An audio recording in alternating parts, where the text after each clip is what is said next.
Baik, Assalamualaikum warahmatullahi wabarakatuh. Salam sejahtera untuk kita semua. Untuk materi kali ini, kita akan membahas cara berpikir yang saya sebutkan dengan judul kerangka berpikir ilmiah. Ini sebenarnya materi bagian awal pendahuluan sebelum kita masuk ke karangan ilmiah ya. Jadi sebelum masuk ke pembahasan karangan ilmiah, kita harus berpikir secara dengan perspektif yang sama bahwa beginilah cara berpikir yang disebut ilmiah. Oleh karena itu, silakan ikuti materi berikut ini tentang bagaimana berpikir ilmiah. Ya.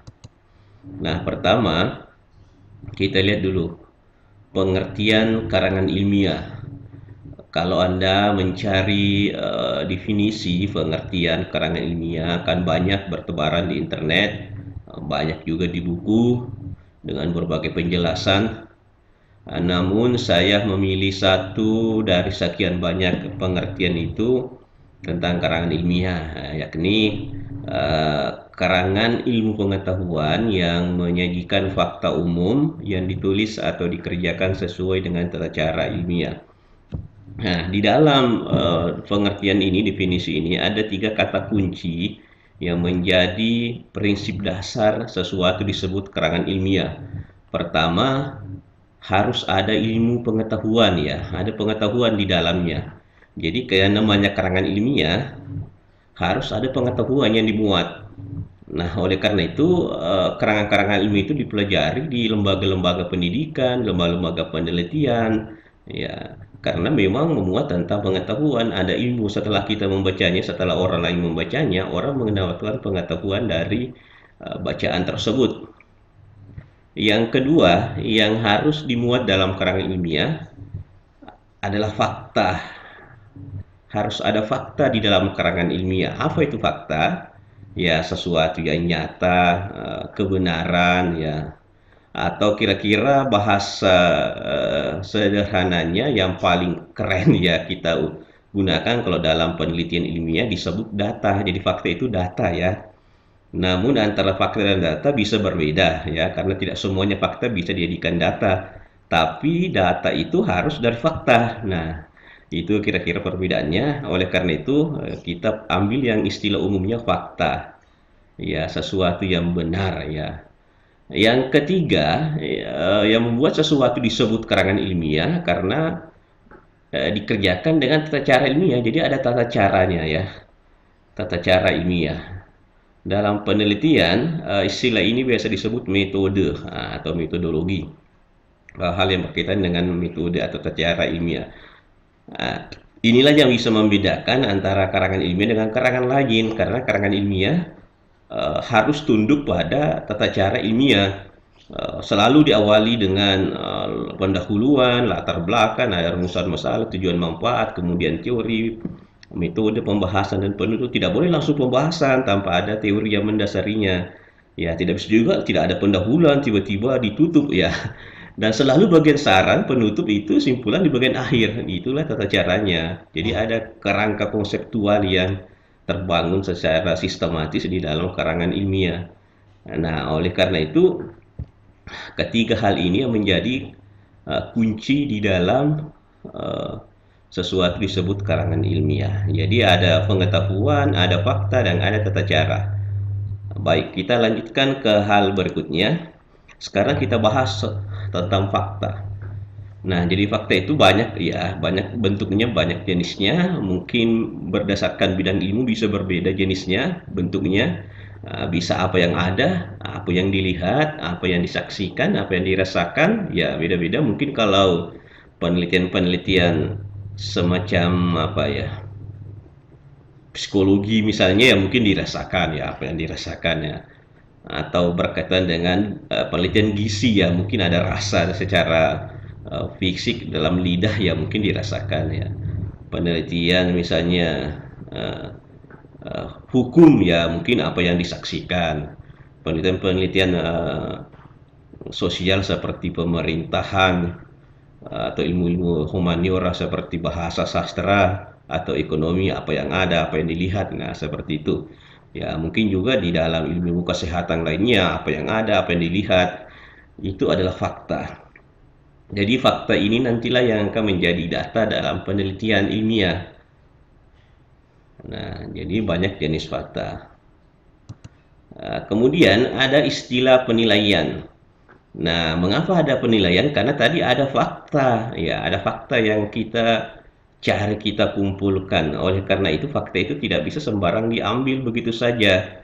Kita harus punya penilaian terhadap fakta tersebut, atau setelah fakta tersebut dikumpulkan, ya harus ditimbang-timbang. Nah, oleh karena itu, kira-kira kalau didefinisikan, penilaian ini adalah pernyataan mengenai kesimpulan, pertimbangan, pendapat, atau keyakinan seseorang tentang suatu fakta. Nah, misalnya eh, kita ingin meneliti di satu komunitas adat. Kira-kira ketika masuk ke komunitas tersebut, siapa yang layak kita jadikan informan atau narasumber? Nah, semua orang bisa berbicara tentang suatu, misalnya ada budaya apa, keyakinan apa di suatu tempat, dalam komunitas itu semua bisa, anak kecil bisa, ibu-ibu, bapak-bapak bisa, ya remaja, anak muda, sampai kakek-kakek ini bisa, semua bisa memberikan penjelasan. Tapi kita harus mampu menilai siapa yang paling layak. Nah, oleh karena itu biasanya di dalam penelitian-penelitian seperti itu, fakta itu dibatasi, ya misalnya orang dewasa minimal 30 tahun ke atas, maksimal 60 tahun misalnya, ya karena kalau lewat dari situ, atau maksimal 65 lah ya misalnya, kalau lewat mungkin kadang-kadang apa yang disampaikan tidak terlalu jelas, nah itu bisa dibatasi. Kalau anak kecil, wah dia belum terlalu paham ya, atau dia penduduk asli di situ, tidak pernah keluar daerah ya, jadi dia konsisten mengikuti adat yang ada di komunitas tersebut. Nah, hal-hal itu ya yang bisa dijadikan penilaian dalam pencarian fakta. Kemudian ada istilah evidensi. Kalau apa namanya, saya mencoba membahasakan secara sederhana, evidensi ini bagaimana kita membangun satu kerangka untuk menyampaikan berbagai fakta sehingga orang lain paham ya apa yang ada dalam fakta-fakta tersebut. Nah, di sini dikatakan bahwa apabila fakta-fakta yang ada itu dihubung-hubungkan satu sama lain dengan metode tertentu dalam usaha untuk membuktikan adanya sesuatu. Saya ambil contoh misalnya penelitian arkeologi misalnya. Ada sekelompok pekerja bangunan ya dalam sebuah proyek menggali jembatan misalnya ya untuk tiang panjang. Tiba-tiba pekerja ini menemukan guci. Guci ini sepertinya antik karena terpendam dalam di bawah tanah. Bentuknya juga antik ya, tidak sembarang guci. Oleh karena itu, ya guci itu diangkat lalu dibawa ke laboratorium arkeologi untuk diteliti secara ilmiah. Nah, tentu di dalam guci itu ada fakta-fakta yang melekat secara fisik. Nah, fakta-fakta itu dihubung-hubungkan satu sama lain untuk menemukan satu bukti yang lebih komprehensif ya. Misalnya kita lihat jenis tanah yang digunakan guci itu adalah sepertinya tanah yang tidak ada di daratan Indonesia ya. Tanah itu hanya ada di daratan Tiongkok atau Cina misalnya. Nah, itu fakta pertama. Kedua, ukiran atau lukisan dalam guci itu sepertinya tidak familiar untuk beberapa abad yang lalu, dan kalau ditelusuri sejarah peradaban manusia, ukiran-ukiran itu pernah berjaya, pernah ramai digunakan pada zaman kerajaan apa misalnya ya, misalnya dinasti apa. Nah, itu fakta kedua. Nah, fakta berikutnya misalnya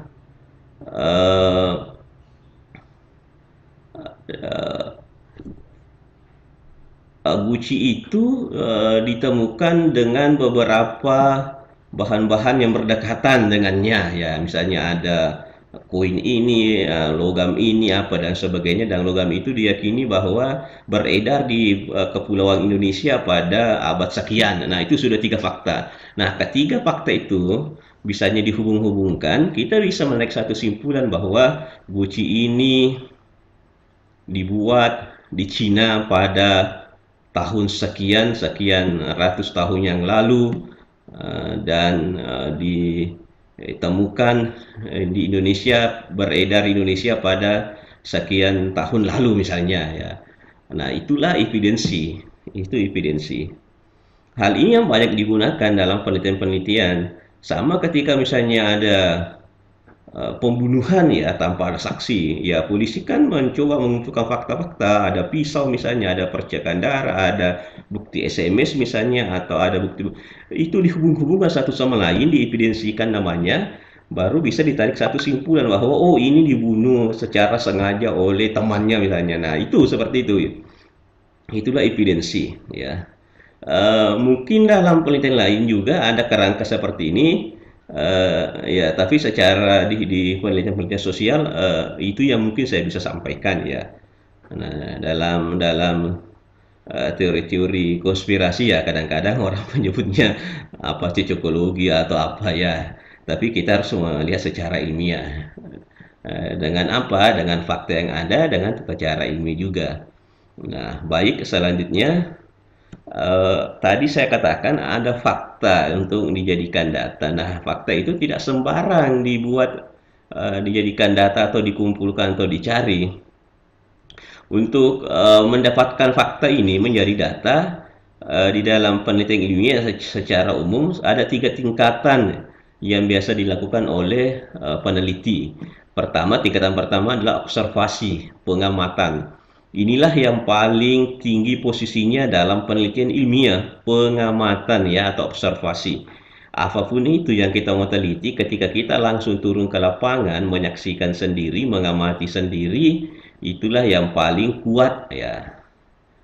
Kalau misalnya kita tidak bisa ke lokasi itu, kita bisa menempuh cara yang kedua, kesaksian. Kesaksian ini bisa berupa hasil penelitian orang lain dalam bukunya, dalam tesisnya, dalam skripsinya.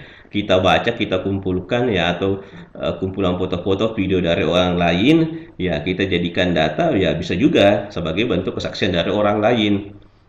Misalnya terjadi kecelakaan di jalan, tidak ada saksi mata, ya polisi mencari tidak ada korbannya sudah pergi, tidak ada lagi orang yang bicara, polisi pasti mencari saksi dari lokasi sekitar kecelakaan.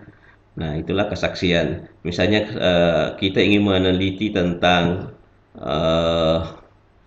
barter misalnya di wilayah Samarinda, oh tidak ada lagi barter misalnya. Oh, kita bisa ambil kesaksian dari orang yang pernah merasakan, misalnya di Banjar ada ya, di Banjarmasin ada barter, oh itu bisa dijadikan kesaksian untuk dijadikan data pembanding ya. Kemudian yang ketiga, kalau tidak bisa lagi dengan kesaksian, dengan otoritas. Nah, misalnya tidak ada lagi barter dimanapun, tidak ada ya, kita ya mau tidak mau harus cari yang pihak berwenang, jadi otoritas itu pihak berwenang. Misalnya dalam hal ini pakar ekonomi, pakar perdagangan misalnya. Nah, itulah yang punya otoritas. Seperti yang sering terjadi di Indonesia ketika terjadi kecelakaan pesawat yang jatuh di laut, tidak ada yang melihat, bangkainya tidak ada, yang pertama kali muncul di televisi diwawancara itu selalu pengamat penerbangan atau pilot senior, karena itulah yang punya otoritas untuk berbicara tentang pesawat dan seputar pesawat ya. Nah, kira-kira begitu tingkatannya. Nah, untuk materi berikutnya kita akan lanjutkan pada video selanjutnya.